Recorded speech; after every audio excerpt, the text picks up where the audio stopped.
Welcome to episode number 6 of From the Bunker podcast. This is Golf4Game, and I'm here with my favorite golf buddy in the world. This is Deez 2424 on the golf course to Josh, better known as Daddy D. Or, Mr. Ducksworth, whatever you want to Quack, call him. quack, quack, Mr. Ducksworth. Quack, Big quack, quack.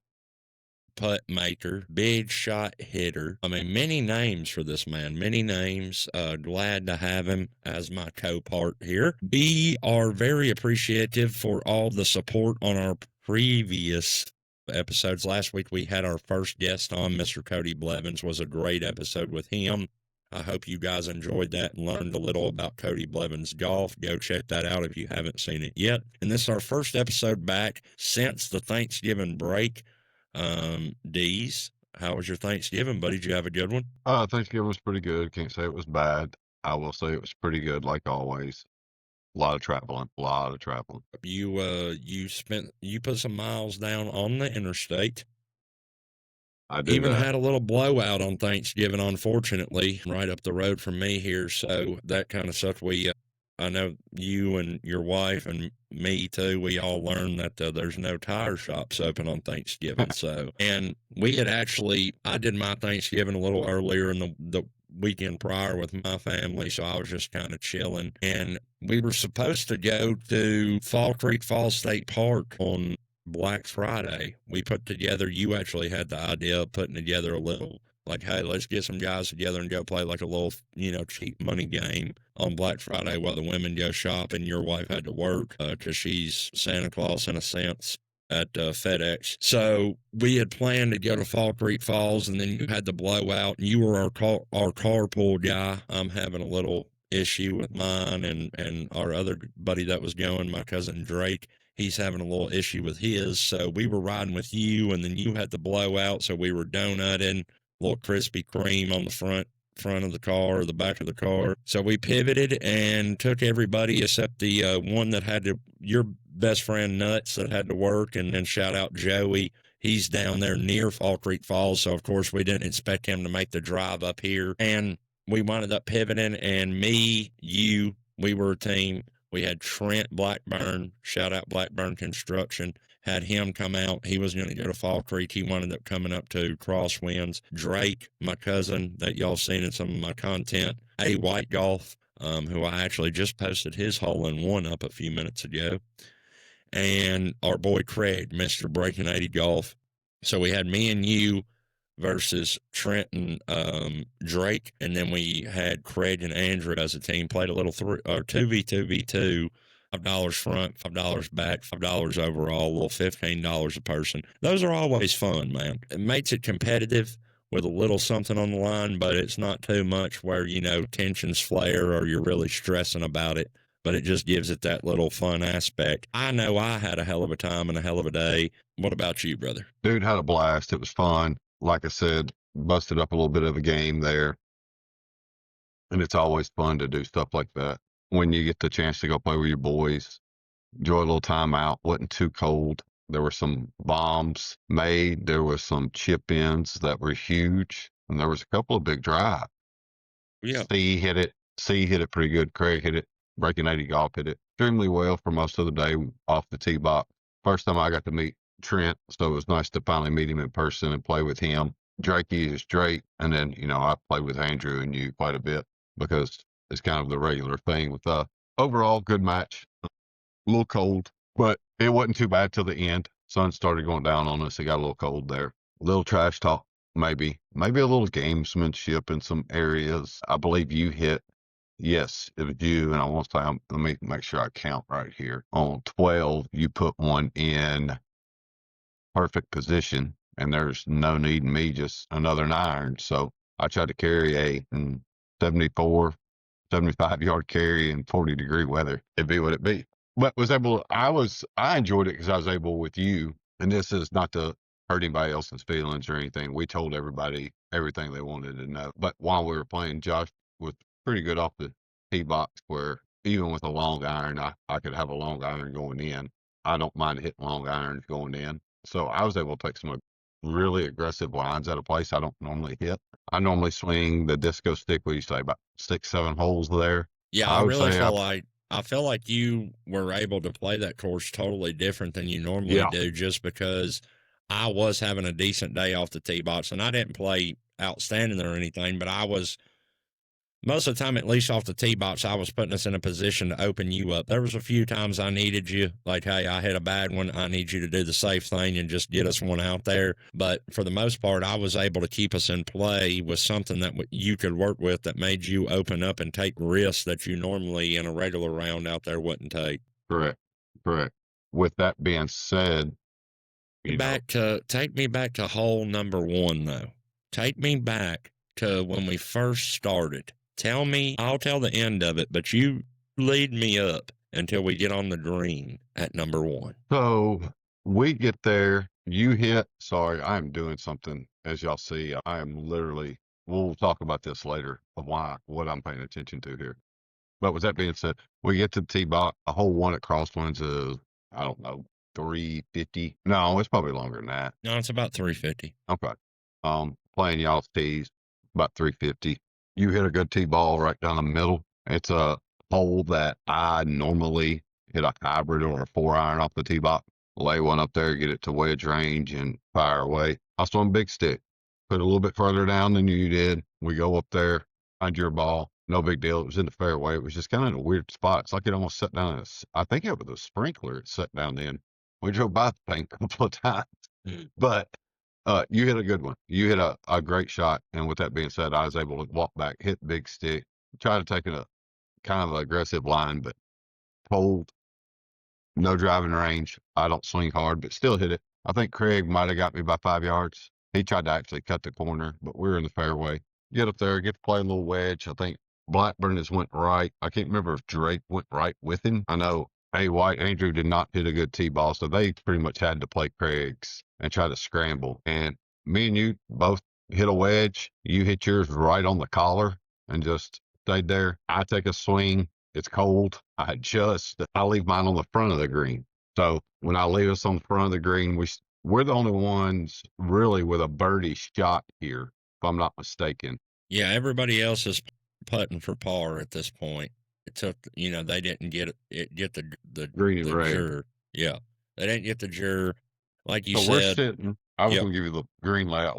We're sitting on the front, pretty long green. There's a ridge, and when I say ridge, it's about like this. I'm not going to say it's a steep ridge. It's nothing like that. There's a ridge that sits about like this that runs across the entire section and sections this green off. And we've got to look at where the hole is. The pin's sitting on the ridge. We've got probably 35, 40 foot of ridge to carry horizontally, not just vertically, but horizontally as well to the stick. And then we marked the ball, clean it. You asked me what I thought. I told you. And I think you wanted to take it from there, buddy. Yeah, so, I mean, like we mentioned, we're the only one with a birdie look. Deez got us on the front of the green. Guys, this ridge is like this, but it's, like you said, at an angle. So you're having to put along it as you're going up. We read it. Deez gives me what he thinks. I step up and hit it. And for some reason, when I get into a format where I'm trying to actually really perform, I cannot putt very well. It takes me a second to settle in, at least to putting. So at first glance, I just knocked one, and I didn't hit it hard enough at all. I didn't even get it up the ridge. I might have got 20 foot in front of us. It's about a 60, 70 footer. Deez steps up. I've done walk behind the hole. Deez steps up and does his routine, and buddy, he hits that thing, and it's coming, and it's coming, and it goes right into the daggum hole, son. I was so hyped, dude. I jumped up probably 20 fucking foot in the air, did a damn dude to dollar to Daisy, and I'm yelling, scared the shit out of the people on 9's tee box. Yeah, they don't know what's going on. I'm yelling. I'm like, Deez is the fun. I'm like, this is why I want Deez on my fucking team, because when you put money on the line, he don't fucking miss. And I'm just going nuts. And, yeah, it was a hell of a day, man. That started it off right. We didn't wind up winning. Trent and Drake winded up taking the front and the overall and tied on the back. But we had the most birdies out of the day. We just when we messed up a little too bad, and it caught up to us.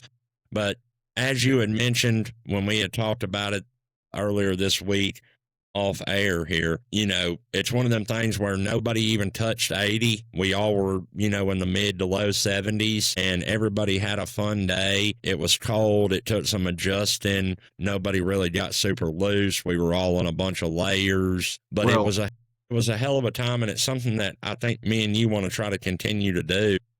Oh yeah, we'll continue it. And what we did was 2v2v2 scramble. We do my typical little game I like to play is there. Remember, with me saying this, there's a couple of things here. One, it was cold. Two, there's no driving range. So I said, hey, you can take a breakfast ball. If you don't use it, each player gets a breakfast ball. If you don't use it on one, you get the chance you can hit an extra one on 10, which is kind of cool because your first one you put in the fairway, then you can go after one. So that's the format we played. I will say this. I mean, we started with the lead. No mulligans or nothing like that. Yeah. That was the only thing, just a breakfast ball. Gimmies were pretty close. I'm not going to say we might not have one, that was on the grip, but gimmies. And as the round got going, the longer the round went, the closer them bad boys got on gimmies. Yeah. At one point, me and you were walking back to the cart. We walk off the green, and you're like, "Look, don't give no more fucking gimmies." Yeah, and well, like, I don't care if it's a 10-inch or putting it. Yeah, we're down. We're trying to get our money. Yeah, no more gimmies. No more gimmies. But with that being said, I mean, it's pretty close. I would say this: if I had to go back and redo the round, there's probably a lot more on me than you. Now that I replay it through my head, and with that being said, there was a lot of good tee balls, but there was a lot of stuff from the fairway that I pressed. And when I say I pressed, I took chances I normally don't take in the middle of a round. I'm trying to hit to some pins trying to pin hunt pretty much, instead of, hey, put it in the middle of the green, put it on the front of the green, and let's two-putt and get out of it. Worst case scenario, we get a par. If we drain a bomb, we get another birdie. So I'd say I pressed. I mean, I'm not going to say I didn't. We come off one with a bird, only people to get a bird. We get to two. We play it as a 3-shot hole, and I'm not going to say we had a bad hole there. I believe we got a birdie, if I'm not mistaken. Or par at worst. Yeah. 3, I messed up, and I kind of started. I didn't hit a bad tee ball. I just got the bunker, but I thought your ball was the closer of the ones sitting in the fairway in front of the green. So I picked mine up. I was like, oh, Josh has got me a 30-yard chip shot here. Like, I didn't hit that all day long. I'll take a 30-yard wedge. We're going to let Josh hit it. And it was more like 70. Yeah. But I was like, I'm going to let Josh hit this thing, then I'm going to jar it, is what I'm going to do. Josh puts one up there within 10 feet. I'm going to jar it. And I picked my ball up. And to be honest with you, we probably should have played mine. Probably. And the bunkers were froze. And when I say froze, guys, I walked across the bunker and I didn't leave a footprint. Yeah. I wish I would have said something when I noticed that when I went to pick the ball up. I didn't want to slow the guys down or anything. But we played it where we didn't have to play out of bunkers the rest of the day because of that. We just did. Yeah, you literally, after that hole was over, called that rule. You were like, hey, guys, bunkers are frozen. I effed up right here, which again, you thought mine was a closer one. We really didn't know. We should have waited, but either way, it is what it is. It was a hell of a time. We both made some good shots. You hit a lot of really clutch shots, and you always do. You always do it just in a regular round. But when, like I said on that first hole, dude, they don't understand. I've been around you enough now, played enough golf with you. You put $1 on it, and man changes. Changes. Almost got that dog in him. I would say if we added up the 3 par 4s that are shorter par 4s, and I'm not going to say shorter because I'm not going to say 18 is extremely short. It's probably still 345, 350. It might be a little shorter for me off the tees, but it's 330 to 350 range. If we add it up, I would say total, I might have been out of those 3 par 4s, and the other one I'm talking about, the lake to the left, maybe 17 feet between, if you added all 3 of them up from me driving it.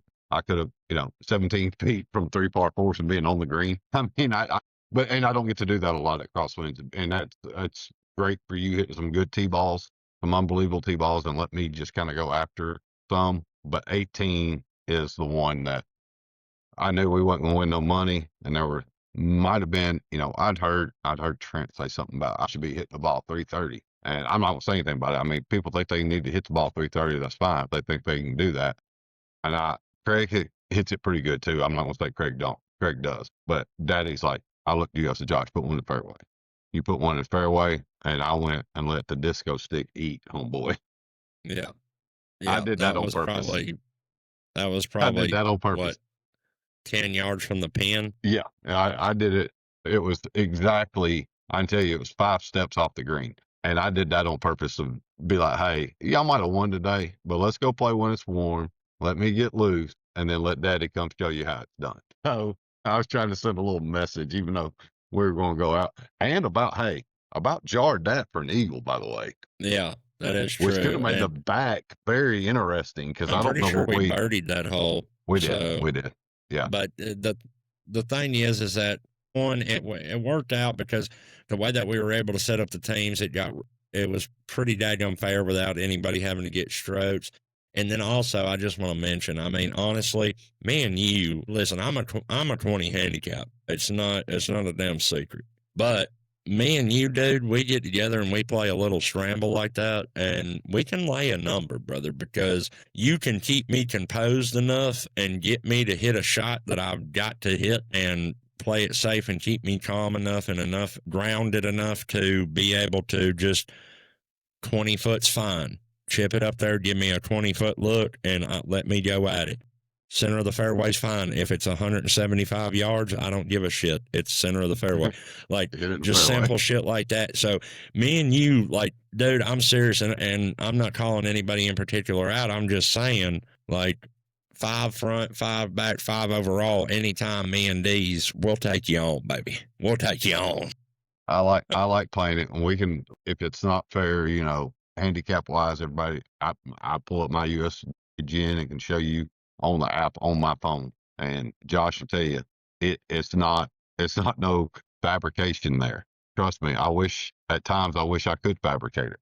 It's not always fun being a single digit guy having to get strokes every week. Yeah. I mean, when me and you play straight up, you got to give me a handful of strokes. I mean, a shit ton of strokes. I think the last time we did that, you actually won. And if I'm not mistaken, did you win by 2 or no? You won by 2, I think. 1 or 2. It was 1 or 2. No more than 2, and you gave me a stroke a hole. Yeah, yeah. Yeah. So it evens it out. It's fun. But man, I thought I was big shit winning that. Don't give a fuck. Speaking of something that's big shit, dude, what about our boy Mr. Captain America, man? Mr. Captain America, first skins game in like 17 years, goes out and just absolutely cleans up. I'm sorry. No, it might have been. I mean, I think it has been close to 17. 2008 was the last one, I believe. Yeah, that's about 17 years. Yeah, that's about right. So, our boy Captain America just goes out and cashes a damn check, son, for like 2.1 milli, and wins like 900,000 on one hole. Of course, we were out playing the tournament, so I didn't get to watch much of it, and you didn't either. But what were your thoughts on that? Were you glad to see the skins game back in action? Glad to see the skins game back in action. 100% glad to see it back in action. It's one of my favorite things to watch. It was always a fun little tournament to watch, around the holidays. You have a lot going on. I'm not going to say there's not a lot going on. You have college football, rivalry week, NFL, you're making playoff pushes. There's a lot of things going on, but it gives you a little golf to watch. Yeah, I think they actually picked the perfect time to do it. I think Black Friday is a great time to do it. Now, they do the one NFL game now on Black Friday and maybe a couple college games, but doing it early in the morning like that, I like the Black Friday. I wouldn't mind it being a pre-recorded deal possibly and aired on Thanksgiving, but I kind of like the Black Friday idea. Well, here's 2 things. I don't mind it on Black Friday. I'm not saying I mind it at all. It's tougher to have it in the morning because, let's be honest, we live in the South. So for people that don't know, that live in the South, we don't be eating no damn Thanksgiving at 6 o'clock at night.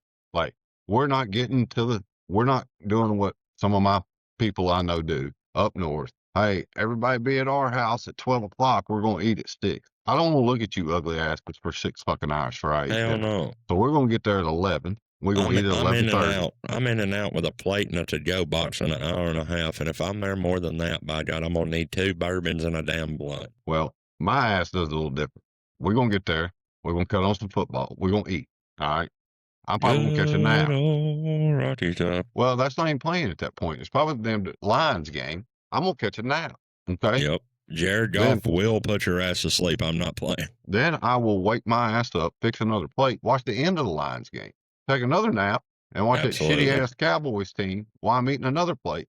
So I've ate 5, 6, 7. I've ate a whole damn. I can tell you right now, I've ate a whole damn pecan pie by the time some of these people damn eat.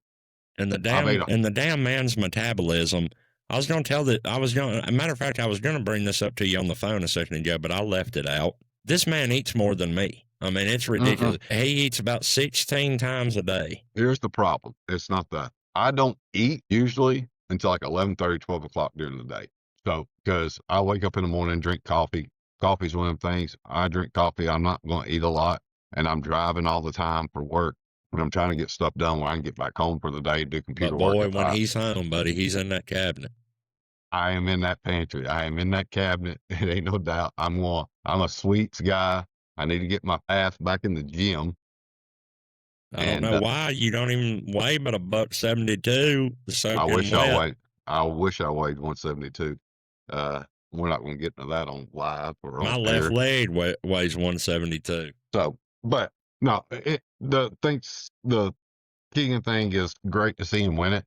Let's be honest. He's actually probably a guy that's suited really well for skins because you don't have to play great.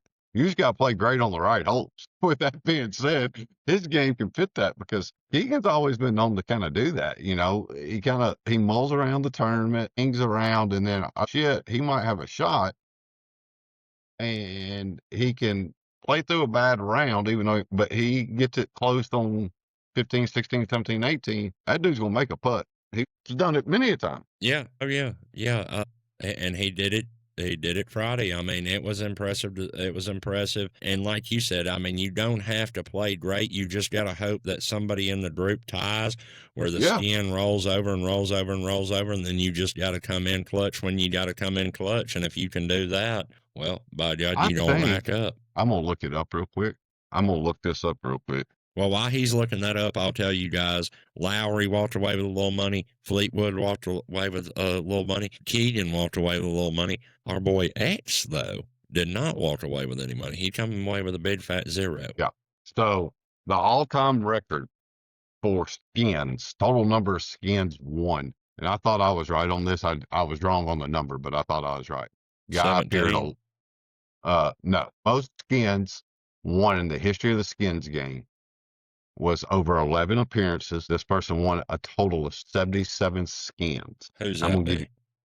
I'm a guess at it. Who do you think? Now remember, they didn't play. This is the first one since like 2008, so it's not going to be a new golfer. So think Kenny there. Tiger Woods. No, this is a game he did not play well in. Phil Mickelson. Negative. VJ Singh. No. You give up. Kenny Perry. No. I don't know if Kenny's ever played in it, to be honest with you. I don't think he has. The man. Mr. Gary Tempo with Sale. Freddie Couples, baby. He has won the most. He has the most skins. That a boy, Freddie. Oh, Freddie was a beast in this format, man. Freddie was a beast at it. So that a boy, Freddie. And you know what? There's another guy that played in this one this week that if they keep doing this, could have a shot to break this. And that's Tommy. Yeah. Because what do they do? He hits fairways. What's couples? What does Freddie do? He hit fairways. He hit greens and reg, and then, hey, if the putter gets hot, you're in trouble. Yep. And that's the same thing with Tommy. So, you know what I watch? You know what I watched the highlights of? This is not about a skins game, but it was a match. Seen the highlights. I shared it on Facebook. Seen the highlights of Ben Hogan, who you know I adore, and Sam Snead playing a 1v1 match back in like 1963. And one thing that I realized that clicked in my head watching that, Ben Hogan went 14 of 14 fairways and 18 out of 18 greens and rig in that match. Won He shot 3 under. Sam shot even. He beat him by 3. And that's one thing that clicked in my head, man. Like you just mentioned about Tommy. If you can hit fairways and hit greens, that's the answer, bro. That's the answer. That should be your focuses. Trying to think. I want to say it was Fred Funk. I want to say. I might be wrong. Somebody won all 18 skins one year. But your first skins game, just to give y'all some info on this stuff, first skins game was not held until 1983, which I say not until 1983. Hell, I wasn't even born yet. And I'm almost 40, so that's a long time ago. And it was it was in Scottsdale. I don't know what course, but I do know it was in Scottsdale. And I know the first 4 people that ever played in it. And it is one, the 4 guys of golf at the time, you would want 4 Hall of Famers: Tom Watson, Arnold Palmer, and Gary Player. Dude, that was the first 4. Field. That's 4 Hall of Famers. That's 4 of the best to ever do it. I mean, 4 of the best to ever do it. And I want to say Lee Trevino, I know it was Lee Trevino, I just don't remember the year. He did make a hole-in-one on the 17th at a course one year on a par 3. It was taped then, and Brent Musburger told everybody about it on like the halftime show of a football NFL game. He went ahead and told everybody Lee Trevino's hit a hole-in-one during the Skins game today. I want to say Tiger's debut was like 96. Yeah. Somewhere in there. He just should be about right for where he started on tour. He never won one, but he did play in like 3 in a row. I think he did play with Freddie a couple of times in them. So, but glad to see the thing back. It's something a little cool to do. I hope they don't play at Panther National every year, but it is what it is. That's a JT and a Jack course. If they want to do it, they'll do it there. Beautiful course. It's a beautiful course, 100%. It is a beautiful course. So, speaking of beautiful courses, Deez, I am curious. I want to ask this. We're coming to the end of the year here, and I am wondering, what is your favorite round that you played in 2025? Okay, I'm going to do this a little different. I'm going to tell you my favorite round, and I'm going to tell you my favorite course I played this year.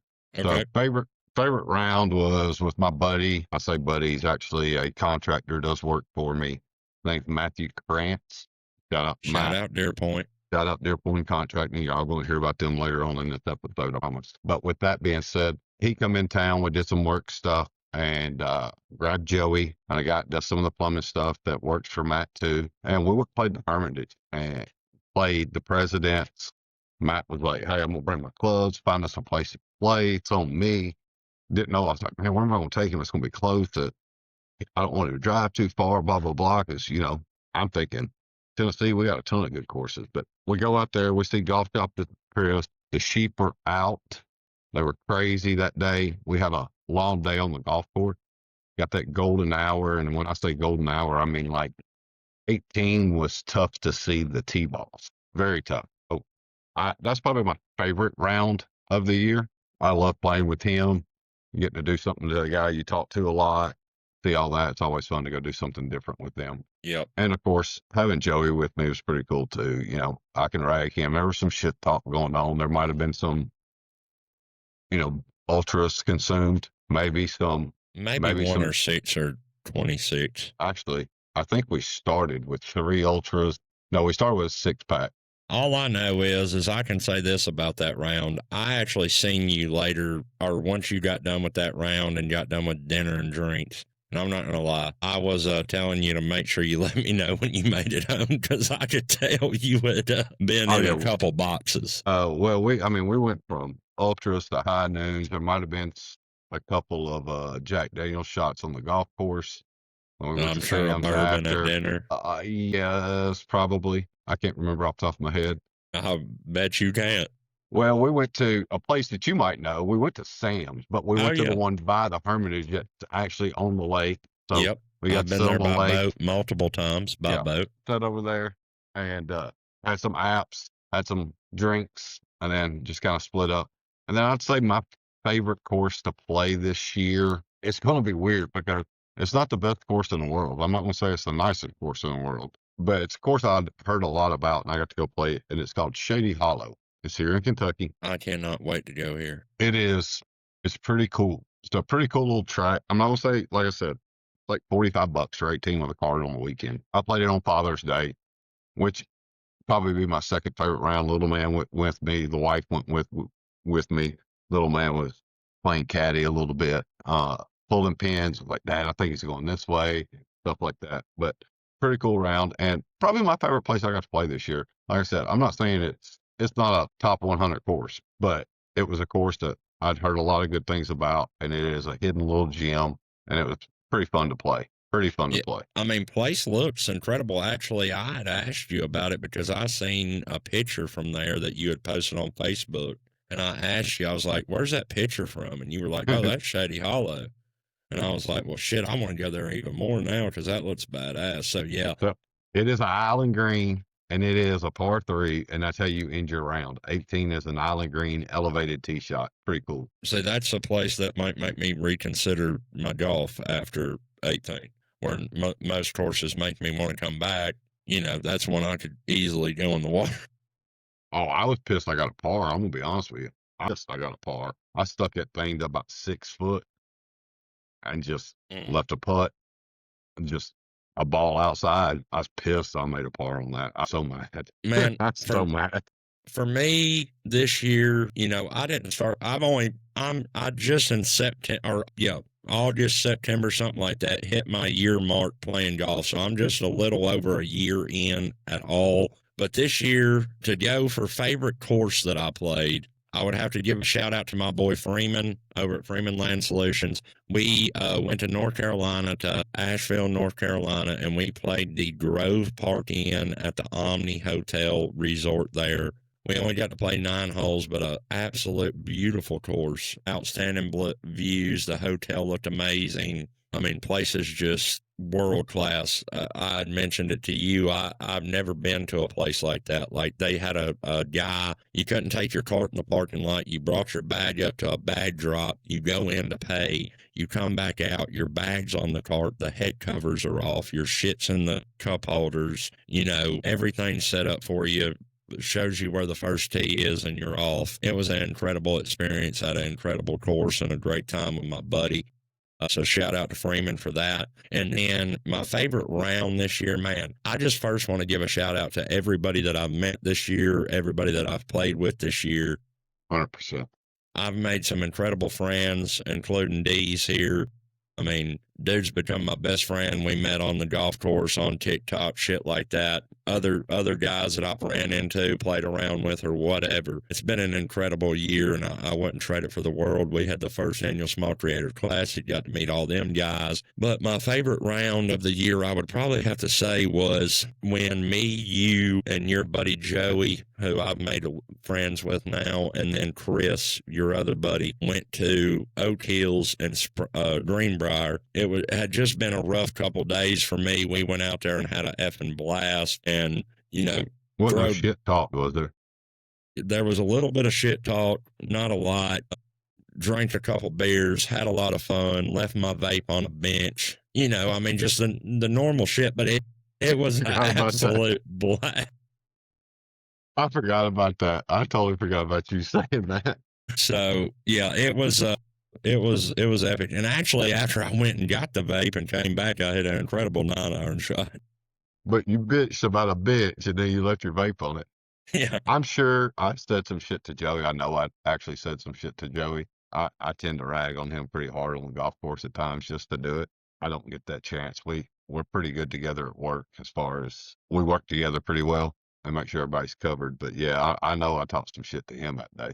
If y'all don't know Joey, he's the one that, if you go to my TikTok, you can find it somewhere, but he's the one that was possibly definitely still clocked in at work, and we're at Legacy on the golf course, and I'm video, and we're on live. So anyways, man, it's been 100%. An incredible year of golf. I know you've had an incredible year. I've had an incredible year. It's been epic, and I can't wait for this year, because we've got a lot of shit planned, and I think it's going to be a absolute crazy, incredible 2026. And we actually have some stuff to look forward to with the PGA Tour at the end of the year, first of next year. Guys, From the Bunker is brought to you by Deer Point Contracting. Deer Point is a full-service contracting company. They provide comprehensive construction services to owners, investors, managers, and general contractors throughout the Mid-Atlantic and Southeast regions. Their teams are well versed in exterior and interior scopes of work for multifamily and commercial needs. They deliver the construction expertise, staff, and building materials to accomplish your project. For all your contracting needs, please call Deer Point Contracting, the only contractor that we trust to get us out of the bunker. Thanks, Deer Point Construction. Welcome back to From the Bunker, episode number 6, and we want to look forward into 2026 coming up here. We've got a little bit left in 2025. We've got the PNC Championship coming up. That's one of my favorite tournaments. And we got the TGL with, I think, one event in 2025 before we roll over into the new year. So that's going to be on the 28th of December on ESPN. I know that we're both looking forward to both of these. I know the PNC is one of my favorite tournaments. I enjoy it because you get to see these guys play with their kids or their grandkids or whatever. I know that you wanted to kind of touch on the grandkids. The most electrifying thing in all of golf. He probably don't listen to podcasts. I mean, he is 90 years old now, but if he does, Gary Player, I want in to be a caddy for one of the grandkids and the match that they have to win to be your +1 at the PNC. I just want to come caddy that. I think it's an amazing thing. A guy that's very competitive. We all know that. And, hey, you want to play in it with your with your granddaddy? That's fine. Go win a tournament against the other 15 of you that's out there. Well, ain't no putting a name in a hat. There's no participation trophy. Hey, you got an A on your report or whatever. No, you're going to go to the golf course and beat your siblings. Let's go. You got to prove it around here. If you want to be a player, you got to go play. By gosh. So, yeah, that's super cool. I think that's super cool. First of all, that he's got enough grandkids to do it. But second, it just makes it like super fair, bro. Like, hey, you want in? Go win it. Everybody's got the same chance. You got to go win. So, I want to know, is it straight up? Are they handicapping this event? That's why I want in. Are they playing match play? They're playing stroke play? What are they doing? Yeah. I want to know. Yeah, we need more. Matter of fact, we need coverage. Put it Amazon Prime, Netflix. Somebody pick this shit up. Barstool, pick us up. You and Bob pick us up and roll with it. Matter of fact, me and you from the bunker will voluntarily come commentate for you. I mean, 100%. Let's run through it this year. I know it is a tournament Josh loves. He loves this. We're going to I'll run through your team list this year so far, the player field that is confirmed, and I'll give my pick. You give your pick. Okay. We have the Woodlands, which is Gary and his dad, Dan. We have Trevor and Jacob Immelman, Fred Couples and his stepson, Hunter Hanneman. Then you have Steve and Izzy Stricker, father duo, or father-daughter. Izzy's a stick, bro. Yeah, Izzy's good. Justin and Luke Leonard, father-son duo there. Nellie Corda and her dad, Peter. Always fun to watch. Shout out Nellie. She actually got engaged over Thanksgiving Day, so shout out to Nellie. She did. And hey, there you go, Nellie. Make your fiance and your dad play around. 1v1. 1v1, and let's see who wins. That's who gets to play with you. Lee Trevino and Daniel, his son. Annika and her son, Will, who has grown a lot. Yeah. She'd come on the Skins game and did an interview and was saying that he shot up to like 6 foot and is gaining a lot of speed. And her words was, as I told Will, he's got to carry mama this year. Well, the kid's a magician with the flat stick in his hand. Yes, he is. Then you have VJ Flosting, father-son duo. Gary Player, and we don't know which one yet. They got a tournament to play. Mark O'Meara and his son, Sean Bernard and Jason Longer, which is his son as well. The reigning champions. Yep.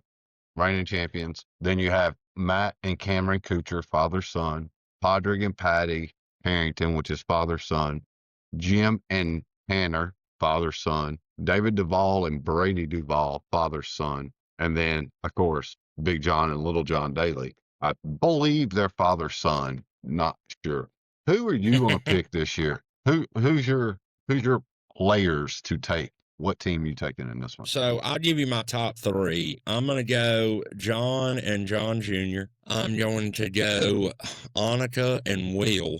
And I'm going to go VJ and his son. Them would be my three to be in contention to win this year. What about you? I'm going to go a little different than you. I will say I'm going to take Justin and Luke Leonard. I'm going to put Annika and Will up there in my top three. I will do that this year. And then my other one, which is who I actually think is who I'm picking to win it, is going to be Matt and Cameron Kuchar. So that's who I take to win it. Matt didn't have the best of year, but he usually plays pretty good in this, and Cameron's gotten better and better and better. So with that being said, that's who I'm going to take. My sleeper pick would probably be Jim and Tanner Furyk, because Tanner's gotten a little bit better. He's played, but I wouldn't. Another one to not count out would be the Harringtons. The Patty kid is pretty damn good. So, but still a great tournament to watch. Always fun to watch. Me and you, I know you like it. I try to catch it as much as I can. I might not catch the early rounds, but I always try to watch it on Sunday. It's just kind of my thing. And our schedule this year for the TGL, let's just be honest. What does that stand? What's it? Is it Tigers Golf League? I've never really understood what TGL. I think it's Technology Golf League. I think. Okay. That's the dumbest thing I've ever heard of in my life. Yeah, I'm not sure exactly, but no, it's tomorrow. It's tomorrow. Tomorrow's Golf League. I'm pretty sure. Yeah, look it up, but I'm pretty sure it's tomorrow's Golf League. Up. It sounds terrible. I'm not going to look it up. So our first match, I don't like the name. It should have just been called TRL and been Tiger and Roy's League. With that being said, first one, Sunday, December 8th. It is tomorrow's. Confirmed. Sunday, December 28th at 2 o'clock Central Time. It will be on ABC and ESPN. And that match will be the New York Golf Club and the Atlanta Drive. So the Atlanta Drive, I do know, is owned by Arthur Blank. And that is the reigning champs. Reigning champ. I'm pretty sure I know who is on the team, but let's just go ahead and tell you to make sure I'm not completely wrong. And on this team, we have Billy Horschel, Patrick Cantley, OPC, Justin Thomas, and who is their fourth? X, I think. No, Lucas Glover. The old man Luke, baby, is on that now. Your New York team. Sorry, I'm having a little technical difficulties here. Let's go. And I will tell you, your New York Golf Club team is made up. Owners, the investor group includes Eli, Derek. When I say Eli, I talk about Eli Manning, Derek Jeter, CC Sabathia, Michael Strahan, John McEnroe, and Jimmy Fallon. And Jimmy Fallon. Let's put him on there. Shit. Hey, let's put him on there. That's what I think they ought to start doing a little bit. Is mixing this in. Let's throw a random in there every night and see what's up. See who all's there. So your players on this one, of course, Matty Fitzpatrick, Cam Young, and Ricky. Didn't have the best of years last year. Let's just be honest. But overall, it's actually a pretty good team. It's a team that's tough to beat because Cameron Young can put his ass off. Yes, he can. If you don't believe me, watch this year's Ryder Cup because the dude's unreal with a putter. But it'll be kind of interesting to see. They changed some.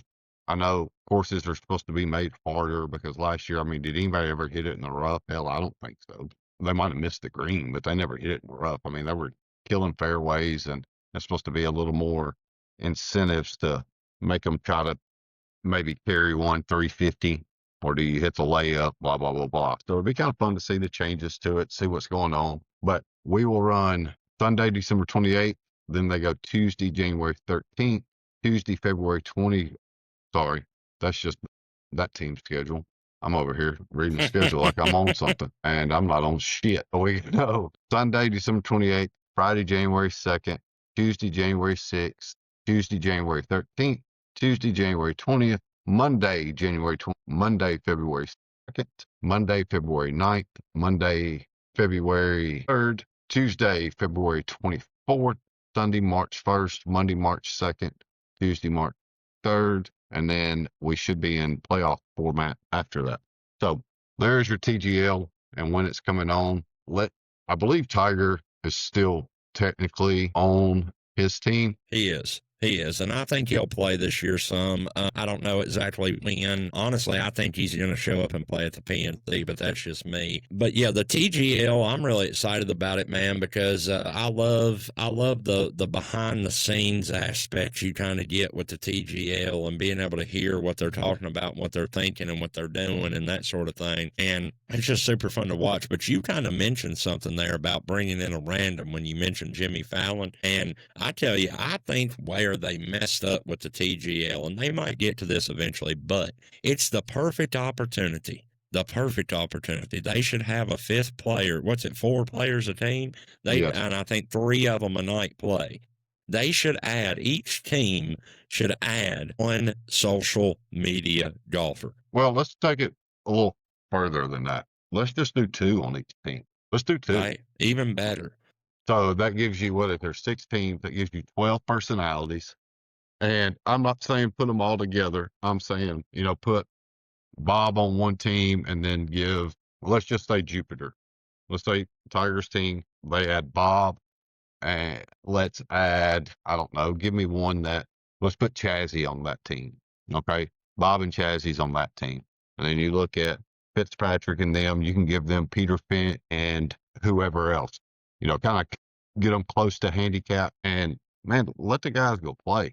It would be amazing. Say, hey, no matter what, you have to put at least one of the guys out there. It'd be funny, Yeah, change it to 4 people play a night, and you get your 3 pros and your 1 social media golfer. I'm okay if it's still only 3, and what you can do because of scheduling conflicts and travel and all that is, say, we take 3 guys for the first 4 weeks. You got to have one of your social media stars play, and they cannot play in back-to-back matches. And then when you get into the last part, hey, guess what we're going to do now?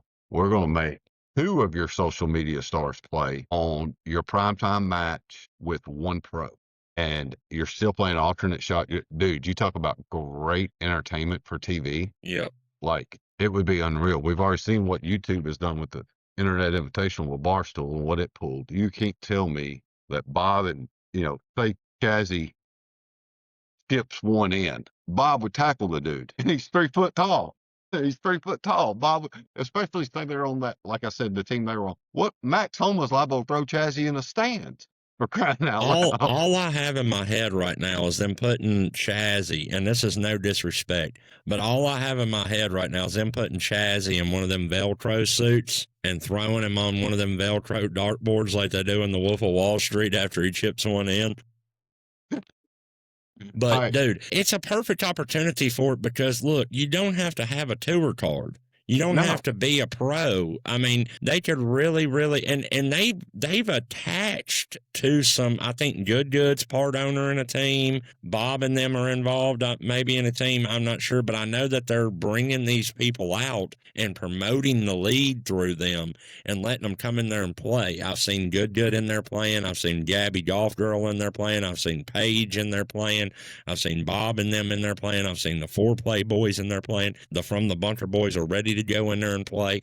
I mean, they literally have went through social media to try to bump this thing up, and I don't see why they don't get them involved in the actual shit, like we're talking about. So Tiger, I think it's a window Rory, of opportunity, man. Yeah. Tiger, Rory, give your boy a call over here, man. Give me a call. Let me schedule this out for you. Let me hook you up. Both of you got plenty of damn golf earnings that we can throw a little bit of social media guys in it. And here's the other thing. You do that, think about just the stuff and merch that they sell, that social media guys sell already. Yeah. Because right now, I promise you, I ain't seen no Jupiter Golf Link shit on the golf course when I go play, but I see a lot of damn breezy and good and bad and indifferent and all these other things, but I don't see no damn New York Golf Club gear. And last thing I was going to say about that was, as Bob Does Sports would say, as Mr. Robbie Berger would say, give us the ball. Tiger, Rory, give us the ball. I mean, just hand it off to us. Let us run with it. Let us blow this thing up. Give us the ball. Bob Does Bagels. So, yeah, looking forward to the TGL. Speaking of that sort of golf, we wanted to let y'all know about one thing that we're doing, and Deez actually found this and made it. But we have created an online society in PGA 2K25. You scared me And for a minute. Said I created something. I'm like, what I create? and we're inviting anybody that plays and wants to join our online society. Deez is going to run a bunch of tournaments in there for VC just for fun. Talk a little smack, play a little golf on the game. Golf4Game's the name for a reason. I'm a bad son of a bitch on there, so be ready. But we want everybody to come in and play with us. I know actually Deez, A. White called me earlier tonight and he actually joined it. He said it's showing pinned, and I'm like, yeah, Deez got to approve you. So, but yeah, anybody's welcome to join. How you do it, you go on PGA Tour 2K25, you find the online societies, you search From the Bunker. You will see that a member of Run Force Runs in there. That's Deez. You'll see me. I'm J Will 2K. You'll see A. White. I think he's fully. Come in there, join it, play some tournaments. Deez is going to do like majors. Tell them what your plans are with it, Deez. So I kind of do it. It's something to do in the winter. I've done this before, and something just to get through. We can't swing. It gets dark at effing 3:00 when I'm not in a basketball gym. So I set these things up. It's not like you have to do it in a day. I normally give you a week for each tournament. Pick, courses from there, blah, blah, blah. But I will do majors. Majors will be, the 4 majors I set up on there. I will always try to do them where they're playing the majors at for that year. And I will put them around, about a month and a half, 2 months apart. And we'll just run with it. We'll run with it. It's a good way to get through about March and have a little fun. And if it goes well, I've done it where we've put money in the pot and played for it, do that thing. You have to play the tournament the week prior to the major. That is one thing I do on there. You have to play that so it don't let somebody just come in there. But with that being said, we'll get you guys look it up like Josh said, and we will be able to keep rolling with it, try to grow it. And then the bigger we make the thing, like I said, we can play for prizes. We can play for Pro V ones. We can play for, maybe some merch. You never know what we can throw out there. So our online golf society is From the Bunker on PGA Tour 2K25. Invite all of you to join. We are going to give, like a week at a time to play the tournaments. We're going to do like a whole season with some majors included and stuff like that. So y'all make sure to check that out. All you got to do is go to online societies on PGA Tour 2K25 and search From the Bunker. Guys, we appreciate all the support. This is our 6th episode, 6th week doing this. We love it so far. All you guys, all your support, your listens, your plays, all that is why we are enjoying it so much. We look forward to seeing you guys next week. And that will be all for episode number 6 of From the Bunker. We will see you next week for episode number 7. Thank y'all so much and stay out of the bunker, baby.